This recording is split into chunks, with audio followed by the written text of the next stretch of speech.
Então, Marcos capítulo 7, versículo 31 em diante, diz assim a palavra do Senhor. E ele, tornando a sair dos termos de Tiro e de Sidom, foi até ao mar da Galileia, pelo meio das terras de Decápolis.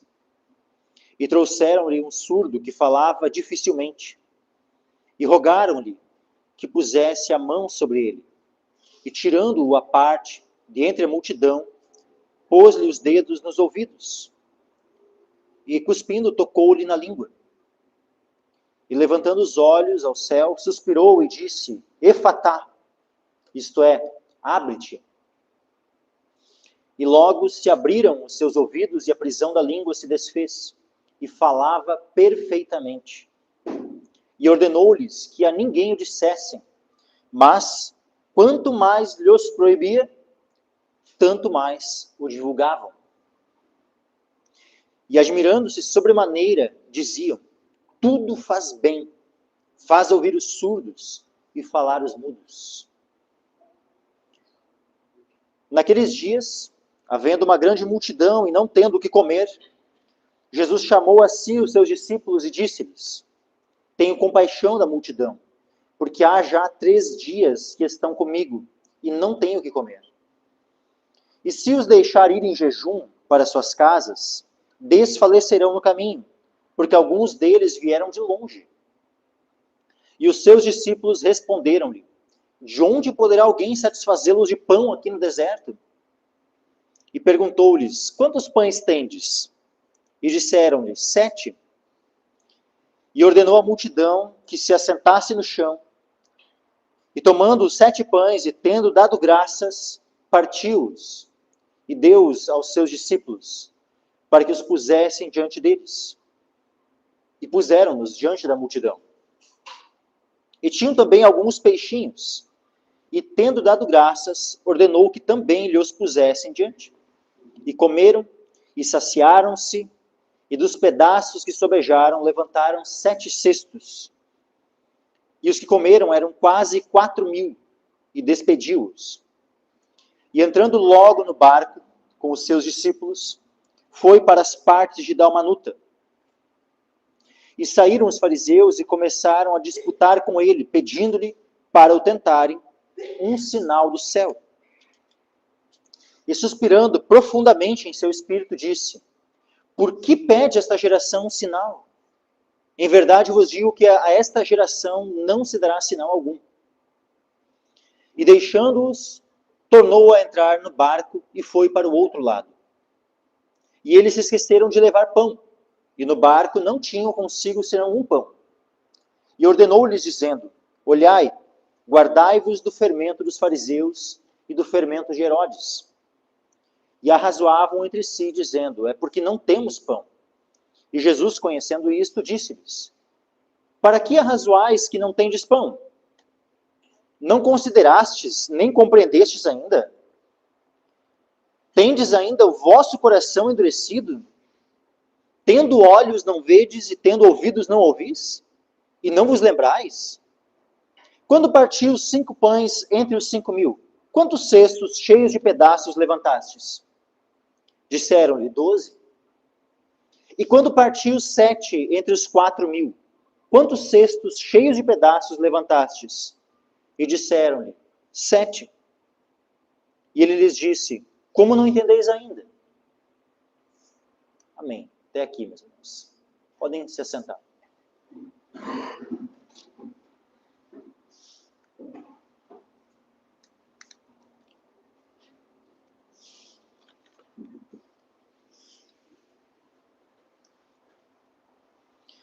Então, capítulo 7, versículo 31. Diz ele, tornando a sair dos termos de Tiro e de Sidom, foi até o mar da Galileia, pelo meio das terras de Decápolis. Ele estava voltando, então, de Tiro e de Sidom. Tá? Se nós formos fazer uma comparação, assim, né? Só para os irmãos terem uma noção, tá, da região. Nós temos aqui essa lagoa aqui atrás, que é a Lagoa dos Quadros, né? Nós temos algumas cidades na volta. Nós temos Maquiné, nós temos Terra de Areia, nós temos Capão da Canoa, nós temos Xangri-Lá, né? Especialmente essas 4 cidades, elas estão na volta dessa Lagoa dos Quadros. Se nós fôssemos comparar, tá, a Lagoa dos Quadros com o Mar da Galileia, a região aqui de Capão da Canoa seria, vamos dizer assim, a região de Decápolis. Ela ficava a leste, né, do Mar da Galileia.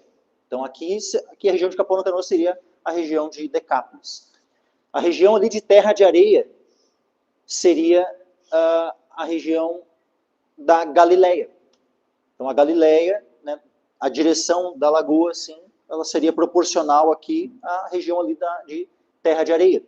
Ficava mais ao norte e nordeste. Aliás, nordeste não, a norte e noroeste né, do Mar da Galileia. Então, só para os irmãos terem uma ideia, Galileia seria Terra de Areia, Decápolis seria Capão da Canoa. Diz que Jesus ele foi para Tiro e Sidom. O que seria Tiro e Sidom nessa comparação? Seria como se fosse, assim, lá para 3 forquilhas, mais ou menos. Lá para 3 forquilhas. Mais ou menos, né, para ter uma noção, assim, uma proporção. Tá? 3 forquilhas. Como é que se faz daí para chegar na Lagoa dos Quadros? Quem está em 3 forquilhas vai, normalmente, ir para onde? Vai ir por Capão da Canoa ou vai ir por Terra de Areia? Naturalmente, vai descer e vai ir direto por Terra de Areia.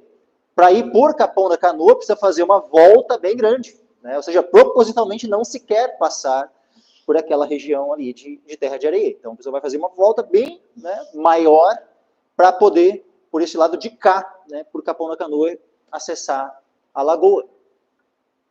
Só para os irmãos terem uma noção do que é que foi esse caminho de Jesus. Ele, tornando a sair dos termos de Tiro e de Sidom, foi até o Mar da Galileia pelo meio das terras de Decápolis.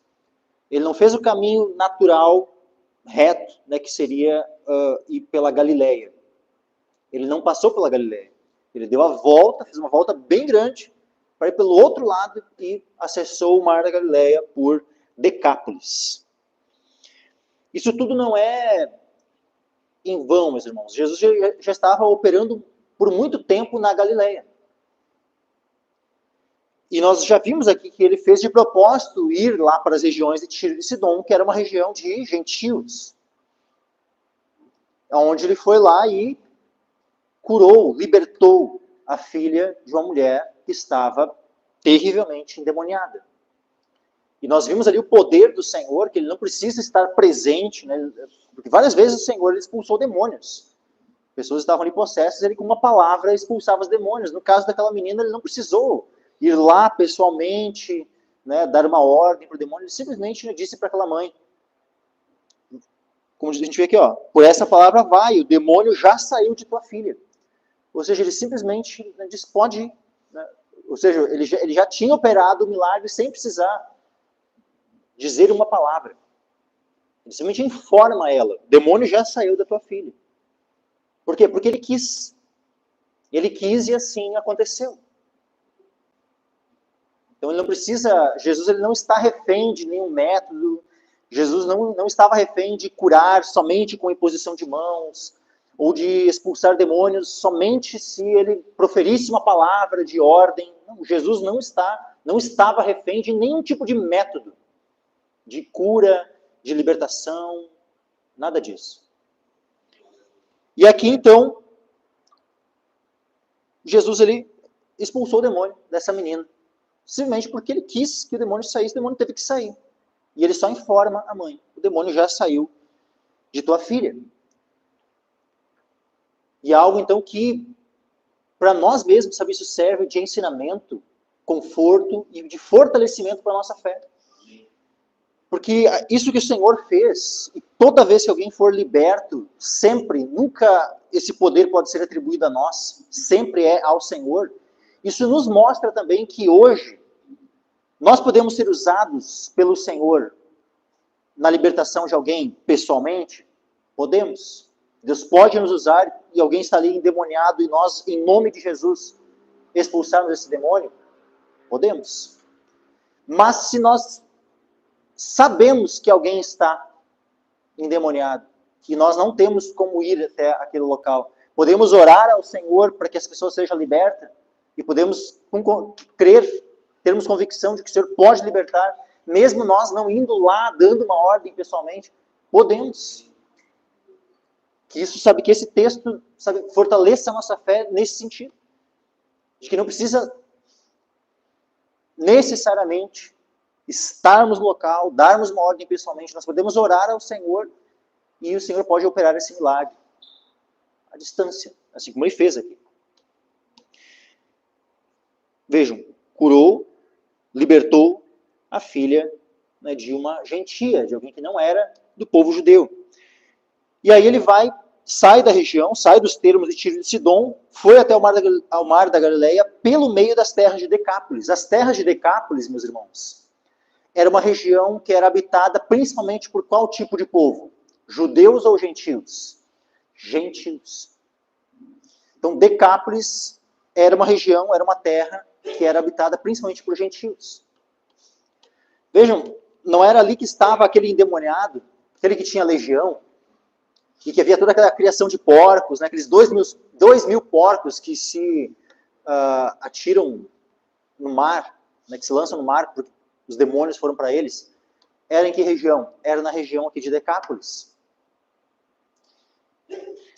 Por que era criado aqui e não em outros locais? Porque os judeus, eles não podiam comer e nem criar porcos.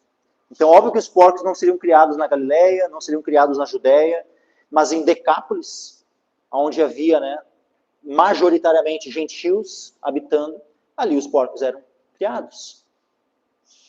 Então vejam que Jesus, ele propositalmente, ele sai de uma região lá, Tiro e Sidom, que era de gentios, e ele vai e passa por uma outra região, que também era de gentios. Ou seja, Jesus, nesse momento aqui, ele está dando um enfoque especial nessa região composta por gentios, habitada por gentios e não por judeus. Então ele passa aqui nessa região de Decápolis, aquela mesma região que Jesus, ele disse para aquele endemoniado, né, que tinha legião e que ele libertou. O que ele disse para aquele homem fazer quando ele foi liberto? Diz assim, ó: vai para a tua casa, para os teus, e anuncia-lhes quão grandes coisas o Senhor te fez, e como teve misericórdia de ti. E aí o que ele fez? Ele foi e começou a anunciar em Decápolis quão grandes coisas Jesus lhes fizera. E todos se maravilharam. Vejam que essa aqui não era a terra que os caras tinham pedido para Jesus, né? Sai, retira-te de nós. Mas agora Jesus vai e novamente, só que ele faz um caminho inverso. Antes ele chegou ali pelo mar. Agora ele dá toda a volta, né, e chega na retaguarda. Chega no outro lado. Ele acessa o mar por meio daquela terra. Então quer dizer que ele fez o caminho oposto. Ele veio pelo outro lado naquela terra. E aí, diz assim, foi até o mar da Galileia pelo meio das terras de Decápolis. O que acontece? Quando ele está aqui em Decápolis, já na borda, né, do mar da Galileia, diz assim, ó, versículo 32, e trouxeram-lhe um surdo que falava dificilmente, e rogaram-lhe que pusesse a mão sobre ele. Então, quem eram esses que estavam pedindo isso para ele? Provavelmente gentios. Assim como aquela mulher, né, que tinha a filha endemoniada, aqui provavelmente são gentios também. Porque ele está nas terras de Decápolis. E diz assim, trouxeram-lhe um surdo que falava dificilmente. E rogaram-lhe que pusesse a mão sobre ele. Vê, lembra o Naamã? Naamã, ele estava lá com uma doença, lepra. Ele era um general lá da Síria. E aí, ele não tinha como ser curado. Lepra era uma doença incurável. Uma das servas dele era uma escrava, era uma moça que tinha sido feita escrava e era dos hebreus, fazia parte do povo de Israel. E ela fala lá na casa de Naamã, pá, quem dera, né, que Naamã estivesse diante do profeta que há em Israel, que era Eliseu. Ele ia ser curado. E aí Naamã fala para o rei isso, para o rei da Síria, né? E o rei da Síria escreve para o rei de Israel, ó, estou enviando Naamã aí para vocês, para ele ser curado. Aí pensa o rei, recebe aquela carta assim, tipo, aí o rei rasga suas vestes, ele está procurando, né, ocasião para fazer guerra comigo, porque eu sou Deus por acaso para curar esse homem, né? Tipo, o que ele... Aí o Eliseu, né, ouviu o lamento do rei, assim, né, ouviu falar que o rei estava lá rasgado suas vestes, tava... Ele disse, peraí, que negócio é esse? Manda aí para mim, a gente vai saber se não há profeta em Israel. E aí, então, Naamã é direcionado para ir ter com Eliseu, com o profeta Eliseu. Quando ele chega lá diante da casa de Eliseu, Eliseu nem sai para fora para receber o general, que estava com toda a comitiva, né, toda a pompa. Eliseu nem para ir vê-lo, né, pessoalmente, assim. Não, Eliseu manda um dos moços, né, que estava ali com ele, o moço vai lá fora, lá, fala para Naamã, olha, o profeta disse que é para tu ir lá no Jordão e mergulhar 7 vezes. E tu vai ser curado. O Naamã ficou super irritado, né, porque, imagina, né, o general, o cara nem sai para receber ele. Ele diz, não, eu imaginei que ele ia vir aqui, que ele ia pôr a mão, né, ia clamar ao seu Deus e tal. Por acaso, lá na Síria, de onde eu venho, não tem rios muito melhores que esse Jordão aí e tal. Podia mergulhar em qualquer um deles lá, então, se fosse o cara. E vai embora, né? Irritado com aquela palavra. O que ele tinha na mente? Que ele pusesse a mão e tal, né? E vê que há um conceito, né? Uma tendência natural de achar que não.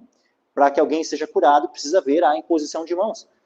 E é um meio que muitas vezes nós encontramos na própria Escritura de curas ocorrendo assim, com imposição de mãos? Sim. Podemos e devemos orar com imposição de mãos quando alguém está doente. Mas nós não podemos jamais atribuir poder, né, como se o poder da cura estivesse no ato de impor as mãos. Assim como a gente não pode vincular, né, a cura, por exemplo, a unção com óleo, o poder ao óleo, também não podemos vincular o poder de cura à imposição de mãos. Ou Deus não pode curar de outras formas. Deus pode curar da forma que Ele quiser. Nós vamos orar ao Senhor. E com unção com óleo, com imposição de mãos, ou sem, Deus pode curar da mesma forma. Então Jesus ele não estava preso a nenhum tipo de método. Nós vamos ver, o que eles vieram, né, com qual conceito? Rogaram-lhe que pusesse a mão sobre ele. Sei lá, que ele pusesse a mão e ele fosse curado. Mas Jesus faz um pouco diferente aqui nessa vez. É uma circunstância bem distinta. A única vez que Jesus age dessa forma ao curar alguém. Olha só, 33. Marcos 7,33. E tirando-o à parte, de entre a multidão, não é comum Jesus tirar alguém à parte. Normalmente, alguém precisa ser curado, Jesus já curava ali mesmo.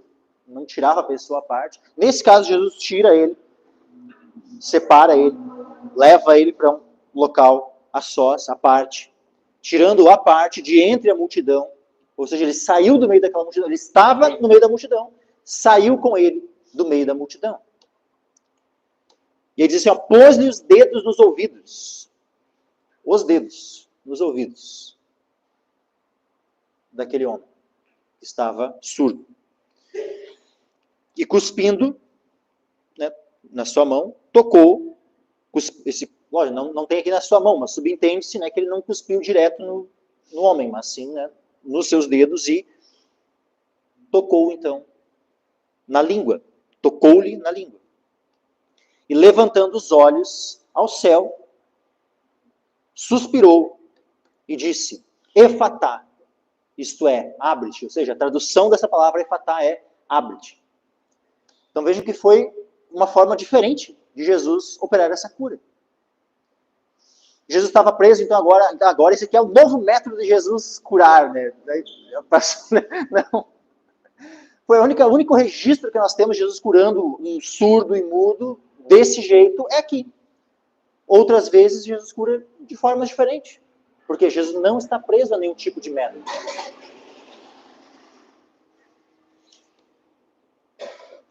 Pode ser que nós não consigamos entender todos os motivos, os porquês de Jesus ter operado a cura dessa forma. Pode ser que lá, quando estivermos diante do Senhor, o Senhor nos revele, né, com muita clareza, assim, né, o porquê que ele pôs o dedo no ouvido, porquê que ele cuspiu, né, coisa até, parece até estranho, né, no primeiro momento, assim, né. Mas o Senhor lhe faz da forma como ele quer. E logo se abriram os seus ouvidos, e a prisão da língua se desfez, e falava perfeitamente. A cura que o Senhor operou não foi parcial, não. Era um homem surdo, um homem que tinha a sua língua presa, mas após ser curado pelo Senhor, imediatamente ele falava perfeitamente. Isso é algo tremendo, né? Ou seja, não é aquela coisa assim, aquela cura, né? Pá, tá curado, mas aí ele começa ali todo, né? Não. A cura foi de tal forma que a fala dele já passou a ser perfeita, meus irmãos. O que não seria normal. Se fosse curado em um processo de cura, assim, o normal seria, né, o cara que estava surdo e recém passou a ouvir, né, aí se acostumando, né, até vir depois de um tempo a falar, né, perfeitamente. Mas aqui não. Aqui o Senhor opera a cura de maneira completa. Imediatamente falava perfeitamente. E ordenou-lhes que a ninguém o dissessem. Mas, quanto mais os proibia, tanto mais o divulgavam. Então, mais uma vez, Jesus dando a ordem para que não espalhassem, para que não falassem, para que não, né, levassem adiante, mas as pessoas, né, como dizer, que quanto mais ele proibia, mais ele era divulgado. Né? E é interessante quantas vezes nós vemos essa ênfase no ministério de Cristo, de não fala. E é interessante como, as pessoas não... A gente vê tantos ministérios assim, tantos homens, né, que se dizem homens de Deus, mas que não querem aprender nada, nenhum tipo de lição, né, desse padrão de Cristo agir. Porque vão fazendo as curas, né, isso quando de fato são curas, né, mas vamos, né, levar em conta assim, que alguns casos sejam curas, né, de fato, ou, né, estejam ali operando. Mas quantos desses homens, né, buscam chamar a atenção para si? Buscam, né, exaltar o seu nome, buscam, né, daí ser conhecido como o profeta, o apóstolo, né, o cara que aquele lá é o cara que cura, assim, ó. Quantos nós temos por aí, né, que no Brasil e fora do Brasil, de homens que chamam a atenção para si. Tudo o que fazem tem que ser, né, é a estratégia do marketing. Sabe? E o que a gente aprende com Cristo? Precisamos de marketing? Existe necessidade de marketing? Meus irmãos, misericórdia. Sabe? Tem igrejas que tem, né, o departamento de marketing. Né? Sabe? Nós não precisamos de departamento de marketing. Sabe que eu tenho certeza que uma igreja que investir em marketing e uma outra igreja que investir em oração em secreto, aquela que vai ter uma recompensa maior publicamente, é aquela que investiu em oração em secreto. Não aquela que investiu no marketing.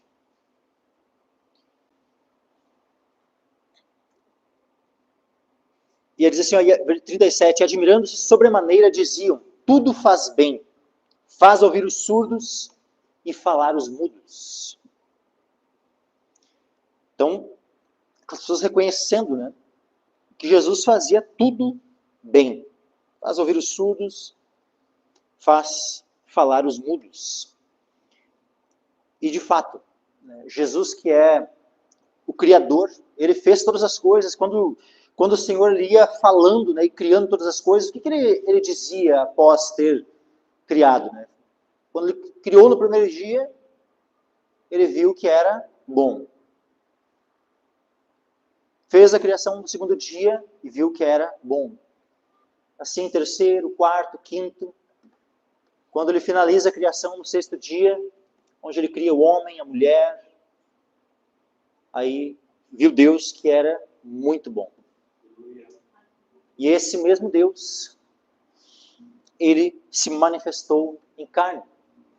Jesus Cristo, por meio de quem todas as coisas foram feitas, tudo foi criado, ele se manifestou em carne e ele continuava fazendo tudo bem. Tudo que ele faz é bom.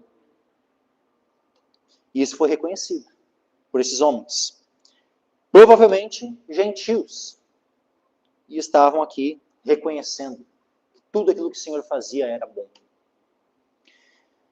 Capítulo 8, versículo 1. Diz assim, ó, naqueles dias, havendo uma grande multidão, uma vez que não diz que ele foi para outra região, subentende-se que ele ainda está em Decápolis.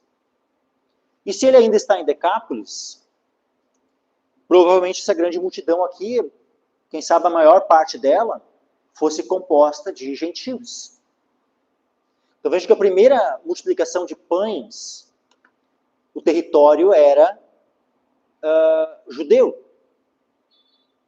Mas agora, nessa segunda multiplicação de pães, provavelmente o território e a composição do povo que estava ali, provavelmente era de maioria gentia. Naqueles dias, havendo uma grande multidão e não tendo o que comer, Jesus chamou a si os seus discípulos e disse-lhes, tenho compaixão da multidão, porque há já 3 dias que estão comigo e não tenho o que comer. Olha que coisa tremenda, meus irmãos. Aqui era um retiro, hein? Estavam 3 dias naquele local e era um local deserto. Estavam em retiro com o Senhor.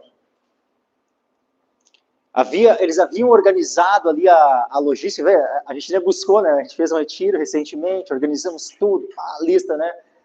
Aqui não houve essa organização, né? Como a gente é mais acostumado, né, a fazer assim.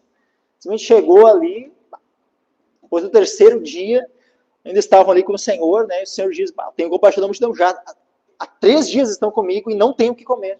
E se os deixar ir em jejum para suas casas, desfalecerão no caminho, porque alguns deles vieram de longe. Havia aqueles que eram de perto e havia aqueles também que eram de longe. O que a gente aprende aqui, meus irmãos? Olha essa disposição, né, de estar com o Senhor. Pensa 3 dias, diz ali que tinha um monte de colchões, casa, tipo, toda uma logística bem apropriada para recebê-los, né, para acolher. Não tinha nada disso. Será que eles não dormiram nesses 3 dias? Dormiram. Mas dormiram como? Dormiram só com a roupa do corpo no relento. Não diz que foram para suas casas para dormir.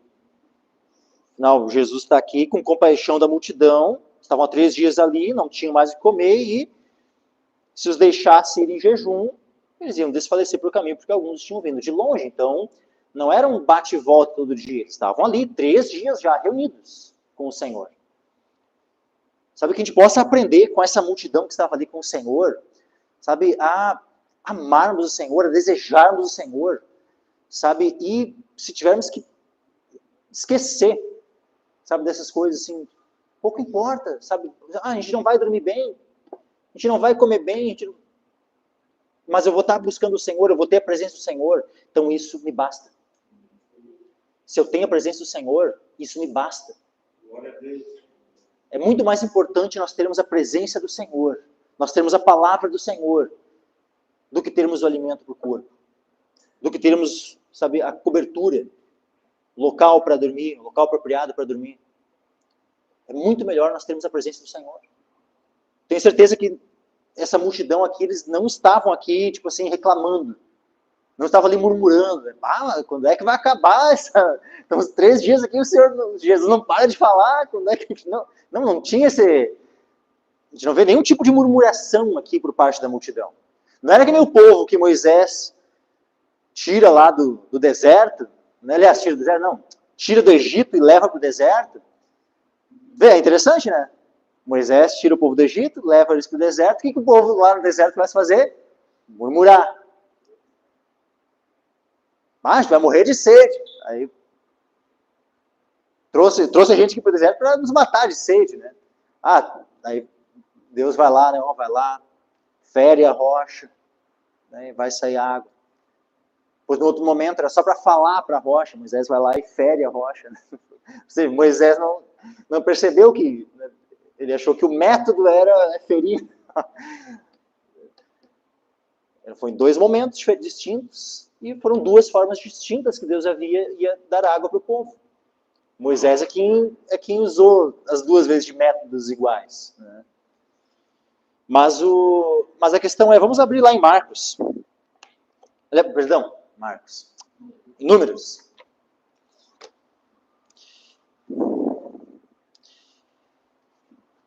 Números capítulo 11.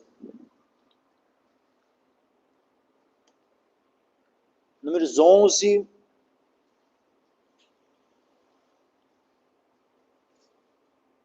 Versículo 1 em diante.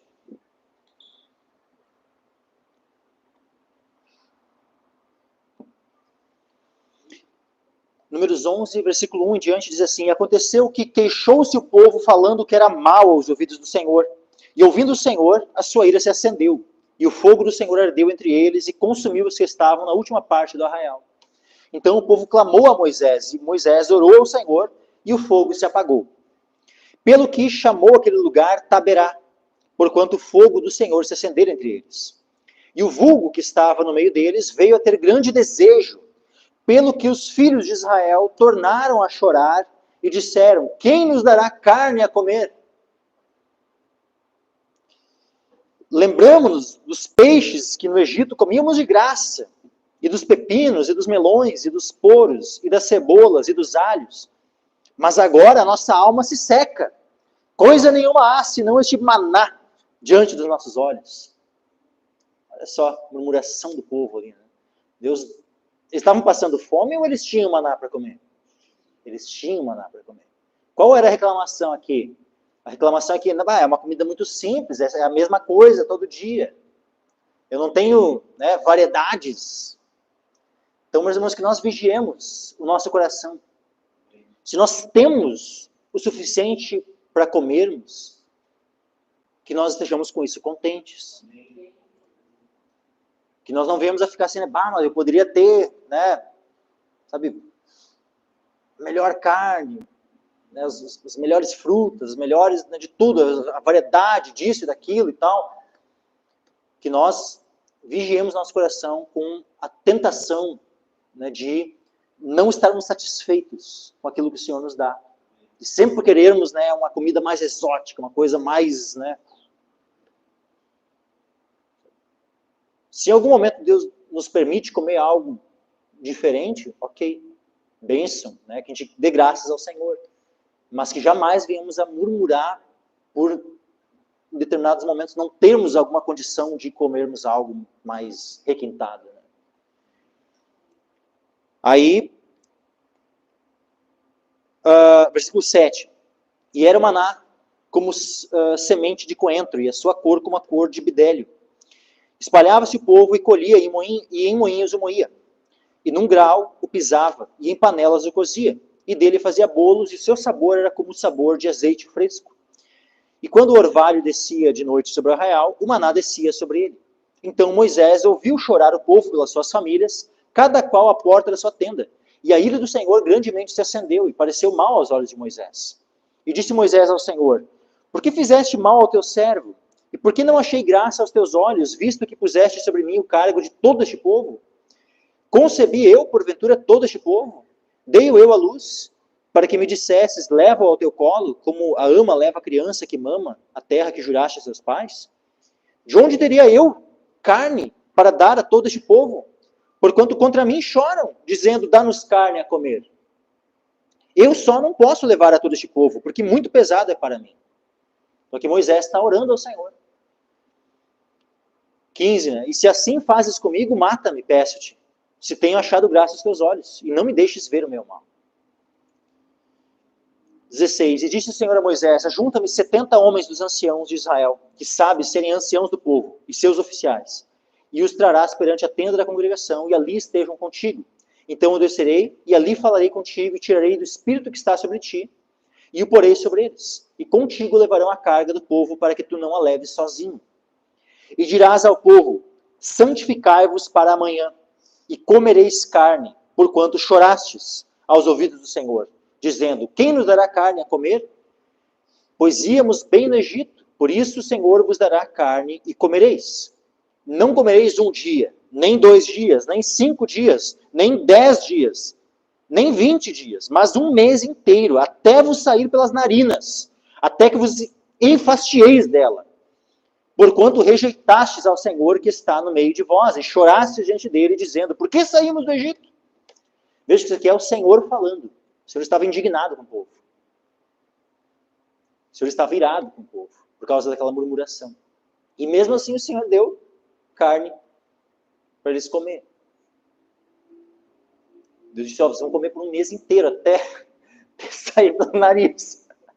Ou seja, até vocês vomitarem, né? Mas olha só a palavra de Moisés.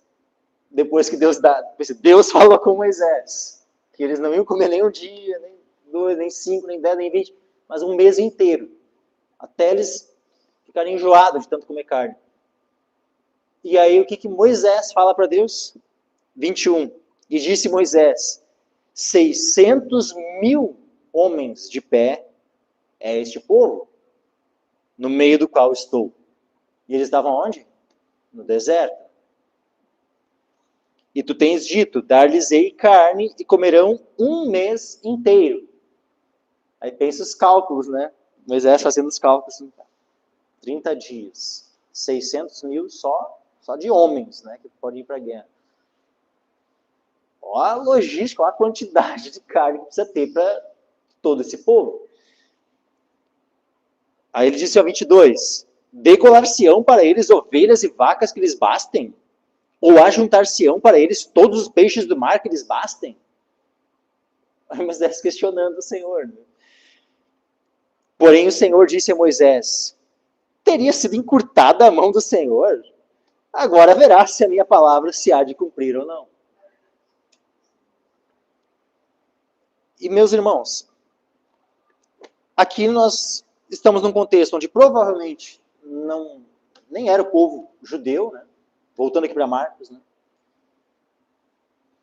Provavelmente eram maioria gentios aqui. Não é dito em nenhum momento que eles estavam murmurando. É dito que Jesus percebeu essa necessidade. Jesus é quem diz, tenho compaixão da multidão, porque há já 3 dias que estão comigo e não tenho o que comer. O que nós percebemos aqui? Que o Senhor ele conhece as nossas necessidades antes de nós pedirmos para Ele. O Senhor já sabe do que nós precisamos. Se os deixar ir em jejum para suas casas, desfalecerão no caminho, porque alguns deles vieram de longe. Mas olha só a resposta dos discípulos para Jesus. Versículo 4. E os seus discípulos responderam-lhe, de onde poderá alguém satisfazê-los de pão aqui no deserto? A gente já viu isso antes, né?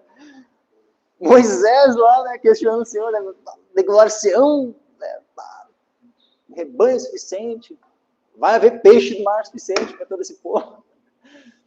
Agora está aqui os discípulos, né? De onde poderá alguém satisfazê-los de pão aqui no deserto? Peraí, mas eles não, há pouco tempo, não presenciaram uma multiplicação de pães, 5 pães e 2 peixinhos. O Senhor multiplicou e satisfez uma multidão de 5.000 homens. Agora eram quanto? 4.000. tinha mais pão, tinha 7 pães. Porque Jesus já diz, né? E perguntou-lhes, quantos pães tendes? E disseram-lhe, 7.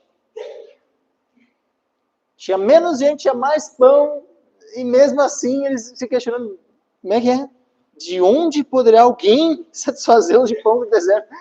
Tipo assim, eles estavam diante daquele que podia fazer isso e eles questionando da onde alguém, né? Tipo, de onde poderá alguém satisfazê-los de pão no deserto? Eles não deveriam saber prontamente dizer assim, né? Ah, Jesus, né? Realmente, a gente tem 7 pães que ó, vai lá, né? Faz o que a gente fez pela outra vez. Não, eles estão ali questionando, sabe? Então, só que olha só, meus irmãos, por que isso acontece? Por que isso está relatado aqui? Por que o coração dos discípulos estava tão duro? Porque muitas vezes essa é a nossa experiência, meus irmãos. Quantas vezes Deus já operou, Deus já nos deu livramento de situações, assim, nós oramos, o Senhor nos livrou, o Senhor deu um escape, o Senhor operou ali maravilha, assim, a gente deu graças ao Senhor, a gente, né, ficou ali alegre, né, porque Deus ouviu a nossa oração, Deus operou, Deus trabalhou e tal. Aí, posteriormente, passa um tempo, a gente vem se encontrar numa situação semelhante, aí vem as dúvidas no coração. Como é que vai acontecer, como é que vai ser e tal. E a gente se esquece, mas se Deus operou antes, numa situação igual, Deus não pode operar de novo? Por que o nosso coração se enche de dúvidas? Que nós venhamos aprender, meus irmãos. Se Deus já fez na nossa vida algo, numa circunstância, que nós venhamos a confiar, orar ao Senhor e confiar que Ele pode fazer de novo. Ou Deus não pode, ou Deus só pode agir uma vez. Não, se Ele fez um milagre, é só uma vez que Ele faz. Aqui está muito claro, Ele fez uma segunda multiplicação, para ficar muito claro. Assim, ó, por maior que seja a maravilha que o Senhor fez, Ele pode operar de novo. Não há impedimentos para o Senhor. Ele pode operar com muitos ou com poucos. Para Ele não há impossível. A dificuldade sempre está aonde? Em nós. Na nossa incredulidade, na nossa dúvida. Não no Senhor. O natural seria os discípulos, né? Senhor, transforma aí, né? Cria aí o pão de novo, né? Multiplica esses pães, conforme que igual tu fez da outra vez. A gente tem 7 pães aqui, ó. É fácil para ti. Isso seria o natural, a gente, né, espera, né, que seria isso, a gente fica, né, como é que esses discípulos, né, tipo, faz essa pergunta. Só que daí, é aquilo, sabe, quantas vezes eu lia, né, o povo lá no Egito, murmurando, tal, né, aquele povo incrédulo, aí via, né, quantas vezes eu via os erros, né, os pecados, né, tipo, lendo toda a Bíblia, assim, às vezes um profeta, às vezes o Abraão, Isaac e tal, vários deles. Mas daí, se nós realmente formos nos examinar, meus irmãos, a gente vai ver que a gente comete, por mais que em circunstâncias diferentes, mas nós cometemos erros da mesma natureza.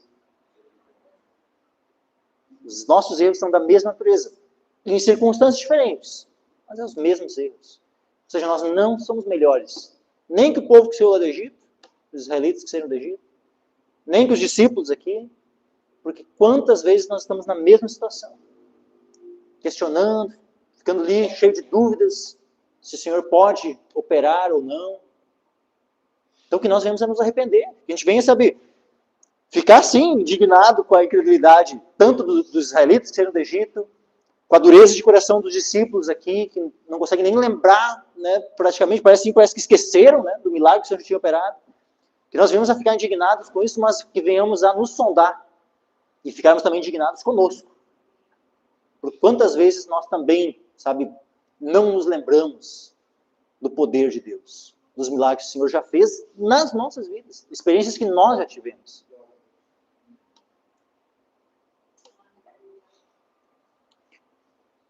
E ordenou a multidão que se assentasse no chão, e tomando os 7 pães e tendo dado graças, partiu-os e deu aos seus discípulos, para que os pusessem diante deles. E puseram-nos diante da multidão. Então, mais uma vez, nós vemos aqui o Senhor fazendo o quê? Primeiramente, dando graças. Que nós venhamos a sempre nos lembrarmos, irmãos. Quantas vezes, né? Nunca aconteceu com os irmãos de esquecerem, de chegar lá e começar a dar as bocadas no alimento, assim, e ter se esquecido de dar graças. Nós venhamos sempre nos lembrar, meus irmãos. Nós não venhamos seja, café da manhã, almoço, janta, um lanche, qualquer coisa, meus irmãos. Que antes de nós comermos, nós sempre venhamos a dar graças ao Senhor. E vou estender isso mais. Vai tomar um remédio? Dá graças ao Senhor. Quantas vezes vai se tomar um remédio, nem se ora. Simplesmente vai lá, estou com dor de cabeça. Vai lá, pega lá o remedinho.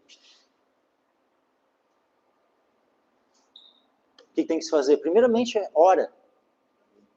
Depois, não passou com oração, ok, Deus pode operar por meio de um remédio, ok, mas vai lá, quando for tomar um remédio, ora ao Senhor, dá graças ao Senhor. Tudo que nós recebemos, que nós venhamos receber com ação de graças. Deu os discípulos para que os pusessem diante deles, puseram-nos diante da multidão. Os 7 tinham também alguns peixinhos, e tendo dado graças, olha só que interessante, a ênfase. Primeiro deu graças pelos pães.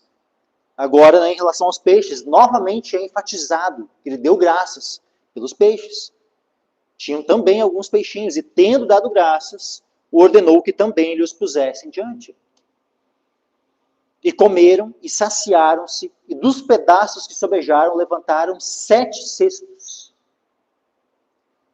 Ou seja, tudo que foi recolhido de sobra era uma quantidade muito maior do que aquilo que se tinha inicialmente. Novamente, na primeira vez, 5 pães, 12 cestos de pedaços. Aqui, 7 pães, 7 cestos de pedaços das sobras. E os que comeram eram quase 4.000, e despediu-os.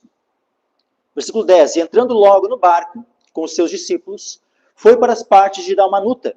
E saíram os fariseus e começaram a disputar com ele, pedindo-lhe para o tentarem um sinal do céu.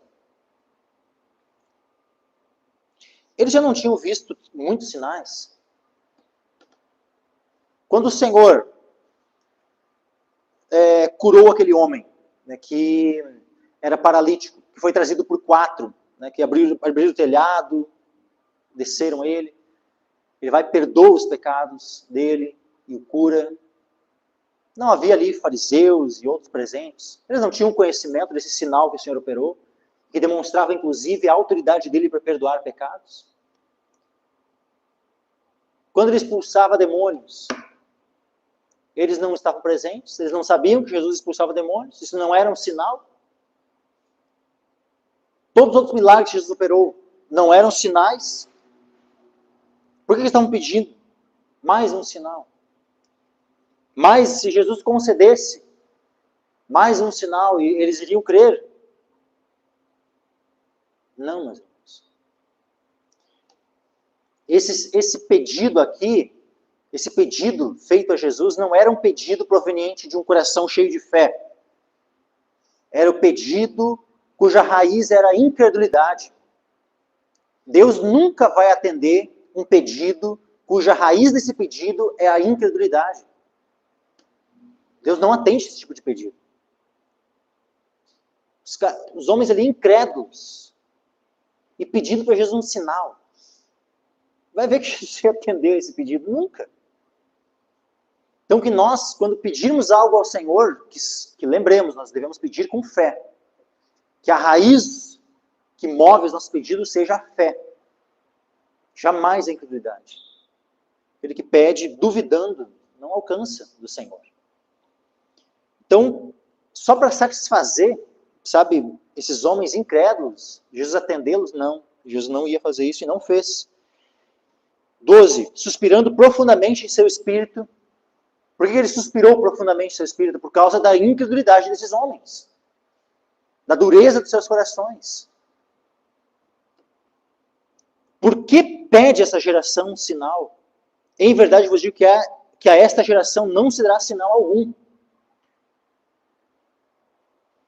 Quando nós lemos no Evangelho de Mateus, nós vemos que há um complemento nessa frase, né? Senão o sinal do profeta Jonas. Lá em Mateus a gente tem, né, uma passagem equivalente, né? A segunda multiplicação, os fariseus pedindo um sinal. E aí Jesus dizendo que não vai ser dado nenhum sinal, a não ser o do profeta Jonas, que é quando ele seria morto, sepultado, e depois, ao terceiro dia, ressuscitasse dentre os mortos. Esse foi o único sinal que seria dado, e mesmo assim, mesmo Jesus tendo ressuscitado, isso foi suficiente para aqueles homens, para esses incrédulos, virem a crer? Não. Mesmo assim, o que a gente vê lá depois? Eles fazendo estratagemas dele para tentar, né, encobrir a ressurreição de Cristo. Versículo 13, e deixando-os, tornou a entrar no barco e foi para o outro lado. Vejam, Jesus chegou naquele local, foi para as partes de Dalmanuta, saíram os fariseus, começaram a disputar com ele, pede o sinal, Jesus diz, não vai ser dado sinal, e simplesmente vai embora. Então, assim, tem pessoas, sabe, que querem questionar o Senhor e simplesmente, assim, ó, perdem a oportunidade. Perdem a oportunidade. Isaías, tem um texto de Isaías que diz assim, ó, buscai ao Senhor enquanto Ele está perto, enquanto se pode achar. Nem sempre uma pessoa vai ter a chance de achar o Senhor a hora que ela quiser. Esses homens tiveram a oportunidade. Uma vez que estavam ali questionando o Senhor, pedindo para o Senhor um sinal, o Senhor diz, nenhum sinal vai ser dado, e ó, deixando-os, tornou a entrar no barco e foi para o outro lado. Só pensa posteriormente, né? Com certeza, uma vez que morreram, eles já perceberam, né, a oportunidade que perderam. Mas no dia do juízo é que finalmente, sabe, vai vir tudo, né, às claras. Cada oportunidade que os homens perdem. Que nós não venhamos a perder as oportunidades que o Senhor nos dá. E que nós venhamos a estar cientes, meus irmãos. Quando nós formos pregar o Evangelho para as pessoas, que estejamos cientes do quão precioso é o Evangelho. E que nós estejamos também cientes de que as pessoas a quem nós pregamos o Evangelho, elas precisam perceber o quão precioso esse Evangelho é e que pode ser que elas não tenham outra oportunidade. Assim como o Senhor, simplesmente, eles rejeitaram, eles foram incrédulos, e o Senhor, deixando-os, tornou entrar no barco e foi para o outro lado. Muitas pessoas a quem nós anunciarmos o Evangelho, elas só vão ter aquela oportunidade. Então, que nós mesmos estejamos cientes disso. De que muitas das pessoas a quem nós pregarmos o Evangelho, elas só terão aquela oportunidade para ouvir. Então, que nós venhamos a pregar com esse senso de urgência, meus irmãos. Que esse senso de urgência nos leve a pregar da maneira devida, da maneira conveniente. Entendendo que muitas vezes, para muitos daqueles que nós pregarmos, aquela ali é a única oportunidade que aquela pessoa vai ter de ouvir o Evangelho. Que isso molde a forma como nós pregamos. Que isso molde a forma como nós venhamos a anunciar a palavra do Senhor. Como é que é? Se tu tem na tua mente assim, essa pessoa vai ter mais 20 oportunidades de ouvir a palavra. Pode ser que tu fale de uma forma.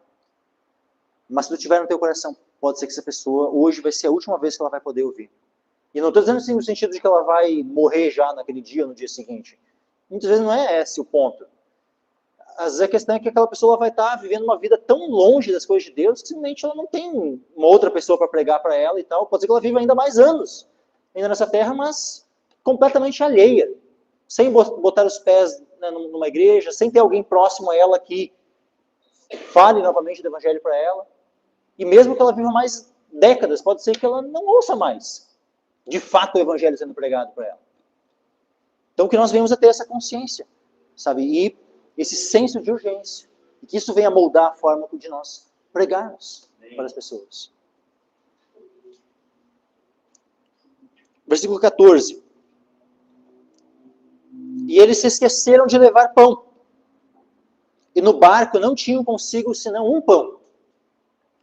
Quando diz assim, e no barco não tinham consigo senão um pão, isso pode ter dois significados, tá, meus irmãos? Pode ser um pão literal, né, que eles só tinham um único pão, de fato, né, para comer, assim. Mas também, esse quando diz assim, e eles esqueceram de levar pão, e no barco não tinham consigo senão um pão, isso pode também estar apontando para que o pão que eles tinham no barco era Cristo, o pão vivo que desceu do céu. Ou seja, não tinham levado pão, não tinham pão nenhum, mas tinham um pão. Tinham aquele que era o pão vivo que desceu do céu. Não é, Jesus não fala, justamente Jesus não ensina isso logo depois da primeira multiplicação. Quando nós vemos lá no Evangelho de João, e nós temos ali a multiplicação dos pães, é aquela primeira multiplicação. Logo após aquela multiplicação dos pães, o que acontece? Jesus está pregando na sinagoga de Cafarnaum. E qual é a mensagem que ele prega? Que ele é o pão vivo que desceu do céu. Ele prega sobre o maná que veio no deserto, que foi dado aos pais no deserto. Mas ele disse, ó, eles comeram daquele pão e morreram. Mas aquele que comer de mim, esse viverá eternamente. Então, quando diz aqui, eles esqueceram de levar pão e no barco não tinham consigo senão um pão, pode ser que fosse só um pão literal que eles tinham ali, nenhum a mais, pode ser, mas é bem provável que o pão que está fazendo referência aqui seja Jesus Cristo. Esse seja o único pão que estava no barco. 15. E ordenou-lhes dizendo, olhai, guardai-vos do fermento dos fariseus e do fermento de Herodes. É interessante que lá no Evangelho de Mateus nós temos, né, para nós entendermos, vamos lá, eu vou falar novamente uma regra clássica, a regra de ouro de interpretação, que é a Bíblia explica a própria Bíblia, ou seja, um texto vai lançar luz sobre outro texto. Eu quero entender bem esse texto aqui. Tem alguma outra passagem na Escritura semelhante? Tem alguma outra passagem que vai lançar luz sobre essa? Tem. Especialmente quando é uma outra passagem que está descrevendo a mesma situação. E lá em Mateus, no capítulo 15, nós temos a passagem que descreve a mesma situação. E ambas elas vão se complementar. Como é que é o complemento? Porque lá em Mateus vai dizer assim, ó, olhai e guardai-vos do fermento dos fariseus e do fermento dos saduceus. E aqui vai dizer do fermento dos fariseus e do fermento de Herodes. Quando nós juntamos as duas passagens, o que nós vemos? Que Jesus está dizendo para eles se guardarem do fermento de todas aquelas seitas que havia naquele tempo. Dos fariseus, dos saduceus e dos herodianos. Que é que tipo? O que nós podemos comparar com hoje? Hoje, o que seriam? O que é se guardar hoje do fermento dos fariseus, dos saduceus, do fermento de Herodes? Vamos começar por Herodes. Herodes era o rei da Galileia. E o que nós vemos? Um movimento muito forte em muitas igrejas hoje. É aquela coisa de, eu tenho que eleger um vereador, eu tenho que eleger um deputado, eu tenho que... Né? E assim, que bom que todos os deputados, vereadores, prefeitos, fossem crentes genuínos. Seria uma bênção. Mas agora, nós como igreja, devemos, ficar correndo atrás de alcançar, né, posições políticas, posições de poder, terrenas e tudo mais. Não, meus irmãos, esse não pode ser o foco da igreja. Especialmente a igreja, como essa instituição divina. Nós temos já a pauta da igreja, ela já foi definida na Escritura. E não é a de eleger políticos, a de alcançar o poder terreno. Não é. É de alcançar o perdido. É de pregar o evangelho. É de pensar nas coisas do alto e não nas coisas aqui da terra. Essa é a pauta da igreja. Se nesse id nós estamos pregando o evangelho, nós estamos levando a palavra do Senhor, vidas sendo transformadas, e no meio dessas pessoas, tem pessoas que se candidatam a cargos públicos, pessoas que, amém, bênção, que possam ser luz neste mundo, sal nessa terra, que tenham uma boa influência nas posições que ocuparem, mas a igreja não deve ter isso como um objetivo. Isso não é o objetivo da igreja. Por quê? Porque não foi ordenado na Escritura. E se não foi ordenado na Escritura, então não é o objetivo da igreja.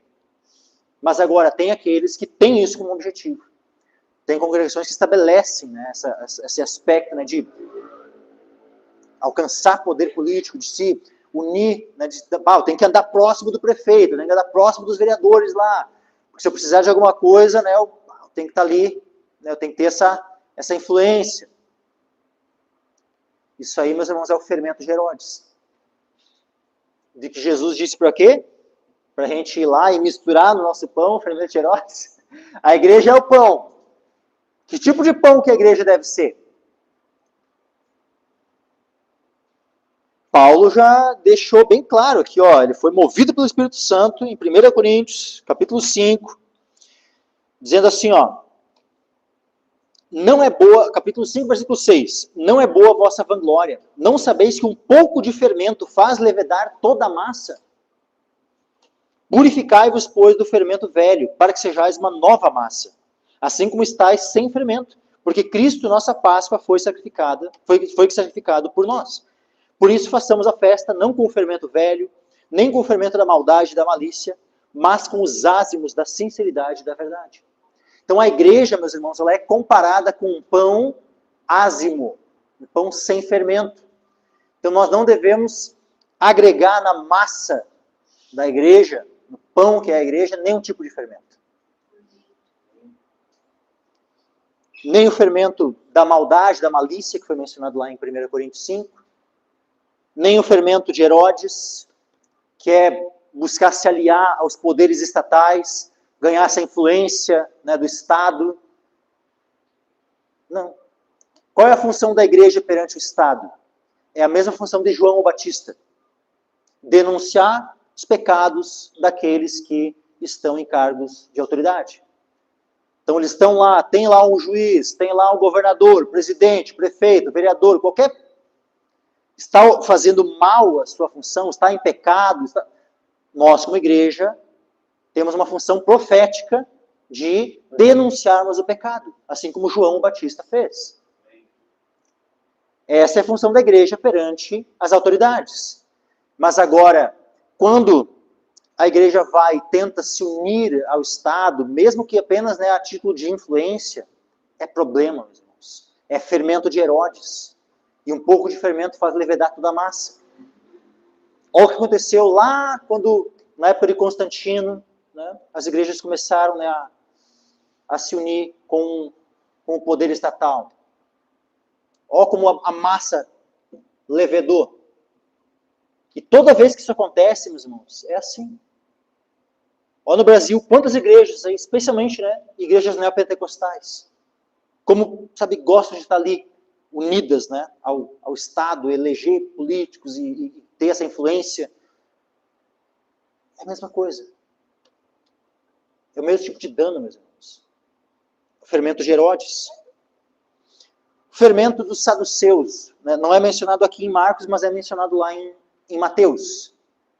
Os saduceus eram aqueles, o que nós podemos comparar hoje com os teólogos liberais. Incrédulos, não creem no poder de Deus,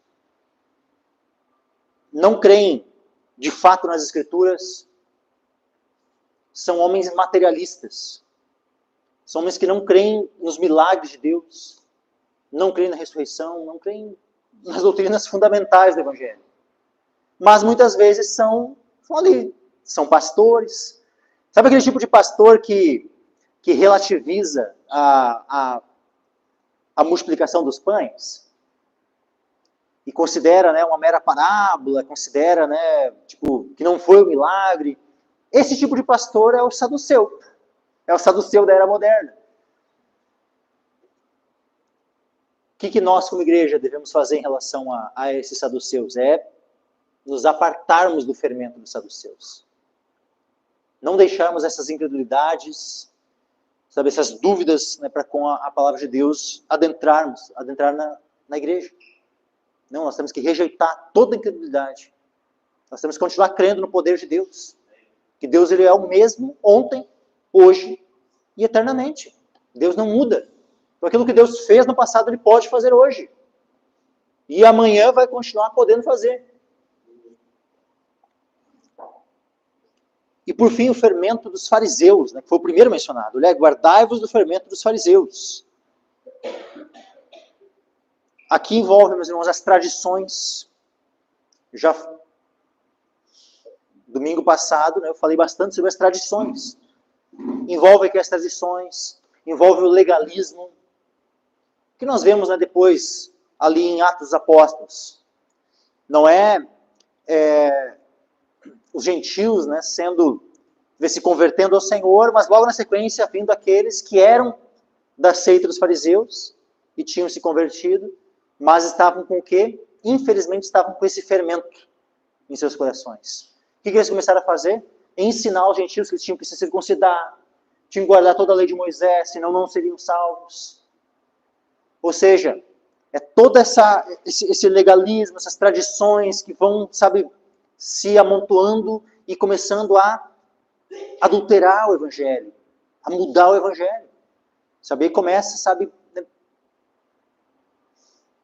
aquela pureza, né, que deveria haver, sabe, aquela simplicidade, simplesmente crer no que está escrito, não começa a ver ali, doutrinas humanas, tradições, sabe, legalismos, distorções, começam a ser empurradas, né, como uma obrigatoriedade, como se, não, se não fizerem isso aqui, vocês não vão ser salvos. Os fariseus tinham isso. Tanto é que é o fermento que começa, né, depois a querer se estabelecer. Paulo, quando escreve aos Gálatas, o que ele estava ali fazendo com a carta aos Gálatas? Ele estava querendo remover todo o fermento dos fariseus, que estava querendo se introduzir naquelas congregações, naquelas igrejas. O fermento que estava se introduzindo nas igrejas da Galácia era esse fermento dos fariseus. O fermento da hipocrisia, o fermento do formalismo, de ter uma piedade apenas aparente e não real, não uma piedade realmente do coração, onde a gente se preocupa só com, né, ser bem visto pelo irmão que está no lado, e se esquece que a nossa principal preocupação tem que ser com Deus.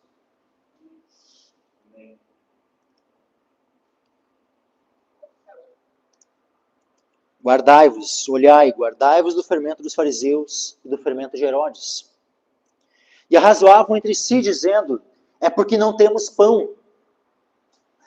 Eles não entenderam que Jesus estava falando da doutrina dos fariseus, dos saduceus, de Herodes. Eles entenderam literalmente que Jesus estava falando de um fermento, né, de pão. Fermento de pão, por isso que eles, né, razoavam entre si, dizendo, é porque não temos pão. E Jesus, conhecendo isso, disse-lhes, para que arrazoais que não tendes pão? Olha o tipo de questionamento. Por que arrazoais que não tendes pão? Não considerastes, nem compreendestes ainda. Tendes ainda o vosso coração endurecido? Tendo olhos não vedes, e tendo ouvidos não ouvis, e não vos lembrais? Quando partiu 5 pães entre os 5.000, quantos cestos cheios de pedaços levantastes? Disseram-lhe, 12. E quando partiu 7 entre os 4.000, quantos cestos cheios de pedaços levantastes? E disseram-lhe, 7. E ele lhes disse, como não entendeis ainda? Pensa, como é que eles poderiam estar questionando que eles só tinham, aliás, eles não tinham levado pão? Tipo assim, como se Jesus estivesse repreendendo eles, né? Tipo assim, porque a gente não trouxe pão, então, tipo assim, como é que a gente vai ter? A gente não vai ter o que comer, né? Tipo, senão, não... Como se essa fosse a preocupação de Jesus, né, ao dizer para eles, guardai-vos do fermento dos fariseus e do fermento de Herodes. A eles, é porque não temos pão. É porque não temos pão. Peraí, Jesus estaria preocupado por eles não terem levado pão.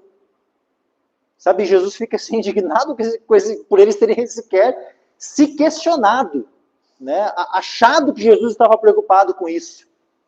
Achado que Jesus estava ali dando uma exortação a eles pelo motivo de eles não terem levado pão. Aí Jesus pega e diz, peraí, é com isso que vocês estão achando que eu estou preocupado? Por não ter levado pão. Vocês não viram que eu multipliquei 5 pães, alimentei 5.000. 7 pães para 4.000.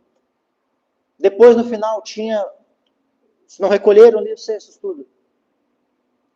Ou seja, eles estavam com aquele que poderia criar pão do nada. Ou seja, não precisava ter essa preocupação. E mesmo que aquele único pão que dizia no início, né, tinham consigo senão um pão, mesmo que fosse um pão literal, não seria suficiente para todos? Eles não estavam ali com aquele que poderia multiplicar aquele único pão, então, e satisfazer a todos eles? Tipo assim, qual seria a dificuldade? Ah, não, porque se for 5, né, tudo bem, né? Se for 7, né, mas se for só 1, não, daí já é... Peraí, né? Para o Senhor não tem dificuldade. Se é 5, se é 7, se é um pão só, tanto faz para o Senhor. O Senhor não há dificuldade no Senhor agir. Então, sabe, jamais seria essa a preocupação do Senhor, mas Jesus fica indignado com a dureza do coração deles. Como assim vocês não entenderam ainda? E quantas vezes nós temos o mesmo coração endurecido para entender as coisas? Passa o tempo e aquilo, sabe, que a gente já deveria ter aprendido, aquelas lições básicas do Evangelho que a gente já deveria ter aprendido, a gente continua remando na mesma coisa. Sabe, a gente já deveria, já ir, vamos partir para um próximo estágio, para um próximo nível. A gente continua ali remando, né, na mesma coisa. Mesma coisa. Aquilo que é o mais básico. E demora para aprendermos. Que o Senhor tire, né, a dureza dos nossos corações. Assim como os discípulos aqui, né, Jesus disse, não considerastes, nem compreendestes ainda, tendes ainda o vosso coração endurecido? Será que o Senhor não pode fazer esse questionamento para nós hoje, aqui? Será que o nosso coração não está endurecido? Pelo menos em algumas áreas da nossa vida? Que o Senhor nos livre da dureza de coração. Que nós venhamos a aprender as lições, que nós venhamos a considerar, que nós venhamos a compreender, que peçamos ao Senhor. Senhor, abre o nosso entendimento para compreendermos as Escrituras e para relacionar aquilo que nós compreendemos da Escritura com o nosso coração, a nossa vida, e sondarmos a nós mesmos, examinarmos a nós mesmos, percebermos aquilo do que nós precisamos nos arrepender, aquilo que precisa haver de mudança em nós, e mudarmos de uma vez. Sabe, abandonarmos aquilo que temos feito de errado, aquilo que temos desobedecido ao Senhor. Sabe? A gente pare. E venhamos a prosseguir em conhecer o Senhor, venhamos a ir para um nível diferente de maturidade, onde o Senhor vai poder então nos ensinar novas lições. Quando chegou lá no momento, antes de Jesus ser crucificado, ele não disse para os discípulos que tinha coisas que ele precisava ainda ensiná-los, mas que eles não podiam suportar. Quando ele fala isso para eles, já é um tempo depois disso aqui. Ainda tinha coisas que eles não podiam suportar. Então, muitas vezes o Senhor está querendo nos ensinar algo, mas a nossa dureza de coração, o fato de não termos aprendido as lições mais básicas, o Senhor já está ali, impede nós de suportarmos novas lições que o Senhor quer nos transmitir. Então que nós venhamos, meus irmãos, a pedir ao Senhor, Senhor, quebra o meu coração, quebranta o meu coração. Ora ao Senhor com sinceridade, quebranta o meu coração, abre o meu entendimento, que eu venha aprender de uma vez por todas as lições que tu quer me ensinar, para que eu possa suportar as lições seguintes, que eu possa crescer, que eu possa amadurecer, até a estatura medida de Cristo. Amém, meus irmãos?